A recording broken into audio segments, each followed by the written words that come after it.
നമ്മൾ ഇന്നത്തെ class revenue and cost കർവ്സിനെ കുറിച്ചാണ്. മാനേജർ എക്കണോമിക്സിന്റെ കോൺസെപ്റ്റ്സ് മനസ്സിലാക്കാൻ വേണ്ടിയിട്ട് റവന്യൂ ആൻഡ് കോസ്റ്റ് കർവ്സിന്റെ ബിഹേവിയർ മനസ്സിലാക്കിയിരിക്കുക എന്നുള്ളത് വളരെ അത്യാവശ്യമുള്ള ഒരു കാര്യമാണ്. അതുകൊണ്ട് ഈ ഒരു വീഡിയോ നിങ്ങൾക്ക് വളരെയധികം ഉപകാരപ്പെടുന്നതാണ് എന്റെ വിശ്വാസം. നമുക്കൊരു ഫ്രൂട്ട് വെണ്ടർ എടുക്കാം. നമ്മളെല്ലാം ഇഷ്ടംപോലെ കാണുന്നതാണ് ഡ്രാഗൺ ഫ്രൂട്ട്. അതൊരു എക്സാമ്പിൾ ആയിട്ട് എടുക്കുകയാണെങ്കിൽ ഒരു ഡ്രാഗൺ ഫ്രൂട്ട് വെണ്ടറുടെ കോസ്റ്റ് ആൻഡ് റവന്യൂ റിലേഷൻഷിപ്പിനെ കുറിച്ച് നമുക്ക് നോക്കാം. ഇത് ഒരു ഡ്രാഗൺ ഫ്രൂട്ട് സെല്ലറുടെ കോസ്റ്റ് ആൻഡ് റവന്യൂ റിലേഷൻഷിപ്പിന്റെ ഒരു ടേബിളാണ്.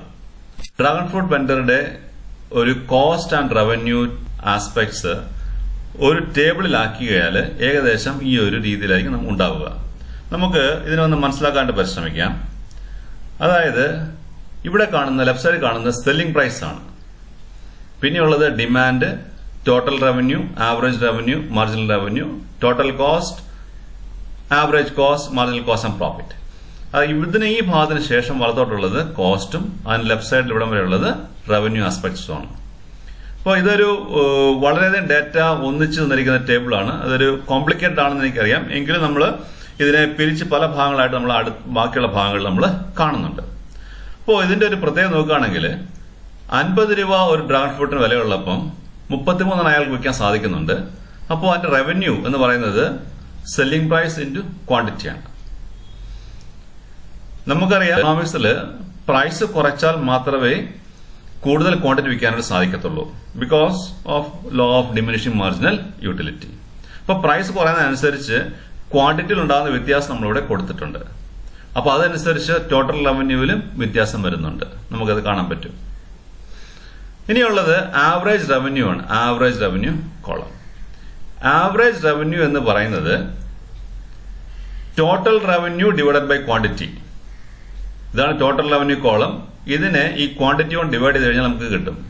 നമ്മൾ ശ്രദ്ധിച്ചാൽ കാണാൻ പറ്റും ARഉം സെല്ലിംഗ് പ്രൈസും രണ്ടും എക്സാക്ട്ലി സെയിം ആണ്. കാരണം ആവറേജ് റവന്യൂ തന്നെയായിരിക്കും സെല്ലിംഗ് പ്രൈസ് എപ്പോഴും. നമ്മൾ ഈ ആവറേജ് റവന്യൂവിനെ നമ്മൾ ഡിമാൻഡ് എന്നും കൂടെ പറയാറുണ്ട്, ഡിമാൻഡ് കർവ് എന്ന് പറയാറുണ്ട്. നമ്മൾ അതിനെക്കുറിച്ച് കൂടുതൽ പിന്നെ നമ്മൾ മനസ്സിലാക്കാൻ പറ്റും. ഇത് നമ്മൾ ശ്രദ്ധയോടെ മനസ്സിലാക്കേണ്ട ഒരു കാര്യം എന്ന് പറയുന്നത് മാർജിനൽ റവന്യൂ ആണ്. ഇതാണ് നമുക്ക് കൂടുതൽ അടുത്ത് മനസ്സിലാക്കേണ്ട ഒരു കാര്യം. നമുക്കതൊന്ന് എങ്ങനെയാണ് ചെയ്യുന്നതെന്ന് നോക്കാം. മാർജിനൽ റവന്യൂ എന്ന് പറയുന്നത്, മാർജിനൽ എന്ന് പറയുമ്പോൾ അഡീഷണൽ ആണ് നമുക്കറിയാമല്ലോ. അപ്പോൾ ഇത് രണ്ടും ആസ്പെക്ട് നമ്മൾ തൽക്കാലം എടുക്കാനായിട്ട് പോകുന്നത്. ഇപ്പോൾ മാർജിനൽ റവന്യൂ എന്ന് പറയുന്നത് change in total revenue. Change in total revenue എന്ന് പറയുന്നത് എന്താണ്? 1872 minus 1650 divided by change in quantity 39 minus 33. അതായത് change in total revenue 1872 minus 1650 divided by change in quantity 39 minus 33. നമ്മൾ സോൾവ് ചെയ്ത് കഴിയുമ്പോൾ നമുക്ക് കിട്ടുന്ന ഉത്തരവാണ് മാർജിനൽ റവന്യൂ, അല്ലെങ്കിൽ യു ക്യാൻ സി 37. ഇതുപോലെ നമ്മൾ ബാക്കിയെല്ലാം നമ്മൾ ചെയ്യുമ്പോൾ നമുക്ക് ഡിഫറെന്റ് ലെവൽസ് ഓഫ് ക്വാണ്ടിറ്റിയിലുള്ള മാർജിനൽ റവന്യൂ നമുക്ക് ഇവിടെ കിട്ടും. ഇനി നമ്മൾ കാണുന്നത്, അപ്പോൾ മാർജിനൽ റവന്യൂ ആസ്പെക്ട് നമ്മൾ കണ്ടു കഴിഞ്ഞു. ഇനി വലതുവശത്തുള്ളത് കോസ്റ്റ് ആസ്പെക്ട് ആണ്. ഇത് ടോട്ടൽ കോസ്റ്റ് ലൈൻ. അപ്പോൾ ടോട്ടൽ കോസ്റ്റ് എന്ന് പറയുന്നത് കൊടുത്തിട്ടുണ്ട്. നമ്മൾ 50, അതായത് 33 യൂണിറ്റ് 50 രൂപയ്ക്ക് വിൽക്കുമ്പോൾ നമുക്കുണ്ടാകുന്ന കോസ്റ്റ് 1800 ആണ്. അപ്പോൾ ക്വാണ്ടിറ്റി കൂടുന്നതിനനുസരിച്ച് നമ്മുടെ കോസ്റ്റും കൂടുന്നുണ്ട്. ഫിക്സ്ഡ് കോസ്റ്റ് മാത്രം സ്റ്റേബിൾ ആയിട്ട് നിൽക്കുന്നുള്ളൂ. വേരിയബിൾ കോസ്റ്റ് എപ്പോഴും മാറിക്കൊണ്ടിരിക്കും. അപ്പോൾ അതുകൊണ്ട് തന്നെ ക്വാണ്ടിറ്റി കൂടുന്നതിനനുസരിച്ച് വേരിയബിൾ കോസ്റ്റ് കൂടും, ക്വാണ്ടിറ്റി കുറയുന്നതനുസരിച്ച് വേരിയബിൾ കോസ്റ്റ് കുറയും നമ്മൾ പഠിച്ചിട്ടുണ്ട്. അപ്പോൾ അതുകൊണ്ട് തന്നെ ക്വാണ്ടിറ്റി ഓഫ് സെയിൽസ് കൂടുന്നതിനനുസരിച്ച് ടോട്ടൽ കോസ്റ്റ് കൂടിക്കൊണ്ടേയിരിക്കും. ഇനി ആവറേജ് കോസ്റ്റ് എന്ന് പറയുന്നത് ആവറേജ് റവന്യൂ കണ്ടുപിടിച്ച പോലെ തന്നെയാണ്. അതായത് total cost divided by quantity 1800 divided by 33, നമുക്കിവിടെ 55 കിട്ടും. അതാണ് ആവറേജ് കോസ്റ്റ്. ഇത് ഈ രീതിയിലാണ് ബാക്കി എല്ലാ ആവറേജ് കോസ്റ്റ് നമ്മളിവിടെ കണ്ടുപിടിച്ചിരിക്കുന്നത്. ഇനി മാർജിനൽ കോസ്റ്റ്. മാർജിനൽ കോസ്റ്റ് ഞാൻ പറഞ്ഞു. മാർജിനൽ റവന്യൂ നേരത്തെ കണ്ടുപിടിക്കുന്നതിനെ കുറിച്ച് ഞാൻ പറഞ്ഞിരുന്നു. അതുപോലെ തന്നെയാണ് നമ്മൾ മാർജിനൽ കോസ്റ്റ് നമ്മൾ കാൽക്കുലേറ്റ് ചെയ്യുന്നത്. ഇവിടെ മാർജിനൽ കോസ്റ്റ് കണ്ടുപിടിക്കുന്നത് എങ്ങനെയാണെന്ന് നോക്കാം.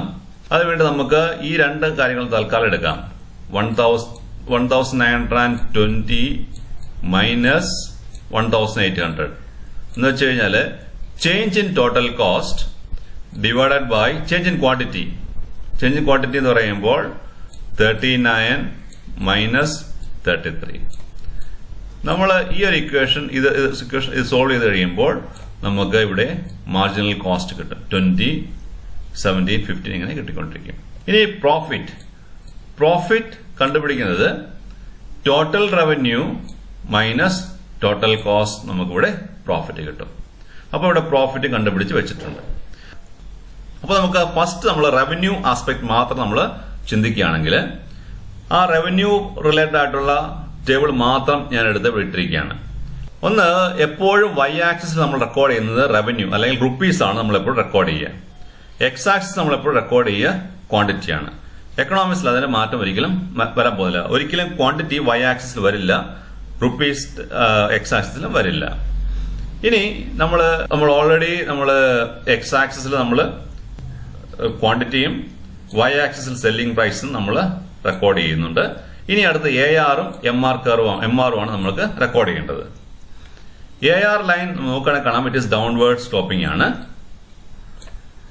വളരെ സ്റ്റീപ്പായിട്ട് തന്നെ പോകണം. അത് AR കർവാണ്.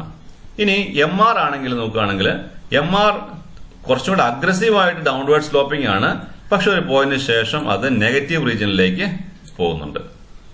അപ്പോൾ ARന്റെയും MRന്റെയും ബിഹേവിയർ എന്ന് പറയുന്നത് ഡൗൺവേർഡ് സ്ലോപ്പിംഗ് ആണെങ്കിൽ കൂടിയും MR കർവ് കുറച്ചുകൂടെ അഗ്രസീവായിട്ട് തന്നെ ഡൗൺവേർഡ് സ്ലോപ്പിംഗ് ആണ്. എന്ന് തന്നെയുമല്ല, ഒരു പർട്ടിക്കുലർ പോയിന്റ് ഓഫ് സെയിൽസിന് ശേഷം അത് നെഗറ്റീവ് റീജിയനിലേക്ക് കടക്കുന്നുണ്ട്. ഇനി നമുക്ക് വീണ്ടും അടുത്ത ആസ്പെക്റ്റിലേക്ക് നോക്കാം. നമ്മുടെ ഡ്രാഗൺ ഫ്രൂട്ട് വെണ്ടറുടെ കോസ്റ്റ് റവന്യൂ ടേബിൾ ആണിത്. നമുക്ക് കോസ്റ്റ് ആസ്പെക്ട് ചർച്ച ചെയ്യാം. കോസ്റ്റ് ആസ്പെക്ട് ചർച്ച ചെയ്യുമ്പോൾ നമ്മൾ ഇവിടെ എടുക്കാൻ പോകുന്നത് കുറച്ച് കാര്യങ്ങളുള്ളൂ. റവന്യൂ ആയിട്ട് ബന്ധപ്പെട്ട കാര്യങ്ങളെല്ലാം ഒഴിവാക്കിയിട്ട് നമുക്ക് കോസ്റ്റ് ആസ്പെക്ട് മാത്രം നമ്മൾ പരിഗണിക്കാം. അപ്പോൾ കോസ്റ്റ് ആസ്പെക്ട് മാത്രമുള്ള ആ ടേബിളിൽ നിന്ന് എടുത്ത് ഇരിക്കുകയാണ്. അപ്പോൾ നമ്മൾ സെല്ലിംഗ് പ്രൈസ് എടുക്കുന്നുണ്ട്, ക്വാണ്ടിറ്റി എടുക്കുന്നുണ്ട്, AC-യും MC-യും പിന്നെ നമ്മളെ പ്രോഫിറ്റ് റീജിയനും മാത്രം നമ്മൾ പരിഗണിക്കുകയാണ്. എക്സ് ആക്സിസ് നമ്മൾ ക്വാണ്ടിറ്റി റെക്കോർഡ് ചെയ്യുന്നു. ഇത് നമുക്ക് ആവറേജ് കോസ്റ്റ് കർവ് റെക്കോർഡ് ചെയ്യണം. അപ്പോൾ ആവറേജ് കോസ്റ്റ് കർവിന്റെ ബിഹേവിയർ നമ്മൾ കണ്ടു. അപ് ടു എ പോയിന്റ്, അതായത് നമ്മളുടെ പ്രോഫിറ്റ് റീജിയൻ, അതായത് പ്രോഫിറ്റ് മാക്സിമൈസ് ചെയ്യപ്പെടുന്ന റീജിയൻ, അവിടം വരെ ആവറേജ് കോസ്റ്റ് കുറയുകയാണ്. അതിനുശേഷം ആവറേജ് കോസ്റ്റ് കൂടുകയാണ്. മാർജിനൽ കോസ്റ്റ് എങ്ങനെയാണെന്ന് വെച്ച് കഴിഞ്ഞാൽ മാർജിനൽ കോസ്റ്റ് പ്രോഫിറ്റ് മാക്സിമൈസ് ചെയ്യപ്പെടുന്ന റീജിയൻ വരെയും കുറഞ്ഞുകൊണ്ടിരിക്കും. അതിനുശേഷം അത് കൂടുന്ന ടെൻഡൻസിയാണ് കാണിക്കുക. ഇപ്പൊ ഇത് ഗ്രാഫിൽ റെക്കോർഡ് ചെയ്യുമ്പോൾ AC കർവ് ഒരു യു ഷേപ്ഡ് കർവാണ് നമുക്ക് കാണാനായിട്ട് സാധിക്കും. MC കർവും യു ഷേപ്ഡ് ആണ്, പക്ഷെ അതിന്റെ ഒരു ബിഹേവിയർ സ്ലൈറ്റ്ലി ഡിഫറെന്റ് ആണ്. MC കർവ് AC കർവിനേക്കാളും കുറച്ചുകൂടി സ്റ്റീപ്പായിട്ടാണ് എങ്കിൽ കൂടിയും ഒരു പർട്ടിക്കുലർ സ്റ്റേജിന് ശേഷം AC കർവിനേക്കാളും അത് സ്റ്റീപ്പായിട്ട് കയറാനായിട്ട് തുടങ്ങുകയാണ്. നമുക്കത് ഇവിടെ നിന്ന് കാണാനായിട്ട് സാധിക്കും. അത് ഒരു സ്റ്റീപ്പായിട്ടാണ് അതിന്റെ ഒരു മുകളിലേക്കുള്ള കയറ്റം. അതുകൊണ്ടാണ് MC കർവിനും AC കർവിനും ഈ ഒരു ഷേപ്പ് വ്യത്യാസം വരുന്നത്. ഇനി നമുക്ക് ഈ കോസ്റ്റ് കർവ്സും റവന്യൂ കർവ്സും കമ്പൈൻ ചെയ്ത് ഒരു ഗ്രാഫിലാക്കിയാൽ എങ്ങനെ ഇരിക്കുമെന്ന് നമുക്ക് നോക്കാം. അപ്പോൾ Y ആക്സിസിൽ നമ്മൾ കോസ്റ്റും റവന്യൂ റെക്കോർഡ് ചെയ്യാണ്, എക്സ് ആക്സിസ് നമ്മൾ ക്വാണ്ടിറ്റി റെക്കോർഡ് ചെയ്യുന്നു. AR കർവ് ആണ് നമ്മളിവിടെ റെക്കോർഡ് ചെയ്തിരിക്കുന്നത്. MR കർവ് നേരത്തെ പറഞ്ഞതുപോലെ തന്നെ ഡൗൺവേർഡ് സ്ലോപ്പിംഗ് ആണ്. ഇനി നമുക്ക് AC കർവ് റെക്കോർഡ് ചെയ്യാം, അടുത്തത് MC കർവ് നമുക്ക് സൂപ്പർ ഇമ്പോസ് ചെയ്ത് വെക്കാം. അപ്പോൾ നമ്മൾ കോസ്റ്റും റവന്യൂ കർവ്സും ഒരു ഗ്രാഫിൽ റെക്കോർഡ് ചെയ്ത് കഴിഞ്ഞാൽ ഈ ഒരു രീതിയിലായിരിക്കും നമുക്ക് അത് കിട്ടുക. ഇനി എങ്ങനെ നമുക്ക് ആ ഡ്രാഗൺ ഫ്രൂട്ട് വെണ്ടറുടെ പ്രോഫിറ്റ് ഓർ ലോസ് റീജിയൻ കണ്ടുപിടിക്കാനായിട്ട് സഹായിക്കുമെന്ന് നമുക്ക് നോക്കാം. നേരത്തെ പറഞ്ഞു, ഇതാണ് നമ്മൾ ഡ്രാഗൺ ഫ്രൂട്ട് വെണ്ടറുടെ റവന്യൂ ആസ്പെക്ട്സും കോസ്റ്റ് ആസ്പെക്ട്സും പ്രോഫിറ്റ് റീജിയൻ കൊടുത്തിട്ടുണ്ട്. ഇത് ഗ്രാഫിക്കലായിട്ട് നമുക്ക് എങ്ങനെ കണ്ടുപിടിക്കാനായിട്ട് സാധിക്കും നമുക്ക് നോക്കാം.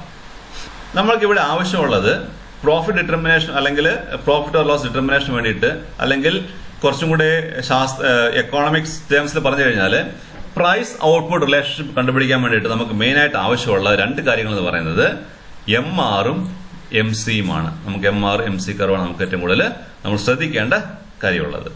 കാരണം MR = MC ലെവലിനെ നമ്മൾ ഈക്വിലിബ്രിയം ലെവൽ എന്ന് വിളിക്കും.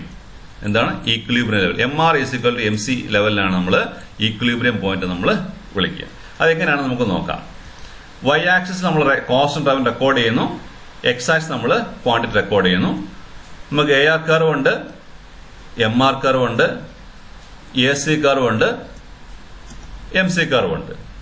ഇനി നമ്മളുടെ ഇക്വേഷൻ എന്താണെന്ന് വെച്ച് കഴിഞ്ഞാൽ MR = MC, അതായത് MCയും MRും ലോവസ്റ്റ് ആയിരിക്കുന്ന റീജിയൻ നമ്മൾ ഈക്വിലിബ്രിയം പോയിന്റ് എന്ന് പറയും.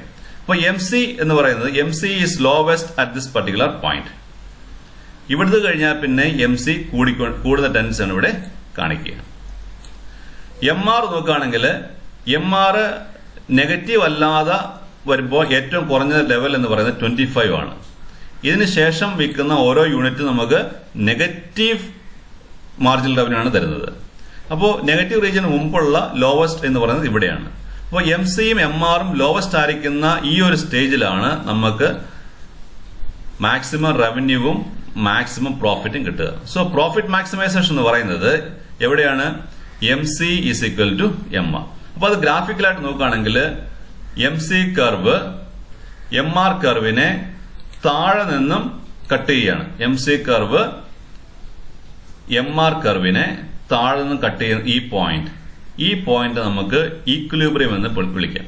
സോ ഗ്രാഫിക്കലി ഈക്വിലിബ്രിയം പോയിന്റ് കണ്ടുപിടിക്കുന്നത് MC കർവ് MR കർവിനെ താഴെ നിന്നും ഇന്റർസെക്ട് ചെയ്യുന്ന പോയിന്റാണ് നമ്മൾ വിളിക്കുക. അപ്പോൾ ഈക്വിലിബ്രിയം എന്താണെന്ന് നമുക്ക് മനസ്സിലായെന്ന് വിചാരിക്കുകയാണ്. അപ്പോൾ അത് മറക്കാൻ പാടില്ല.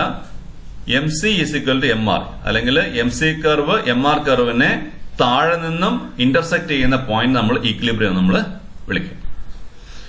OP is the equilibrium price. ഇതിവിടെയാണ് ഈക്വിലിബ്രിയം പോയിന്റ് നമ്മൾ പറഞ്ഞു. സോ OP പ്രൈസിലാണ്, ഇതാണ് ഇന്റർസെക്റ്റിംഗ് പോയിന്റ്. സോ ഇത് നമ്മളുടെ ഡിമാൻഡ് കർവ് ആണ്.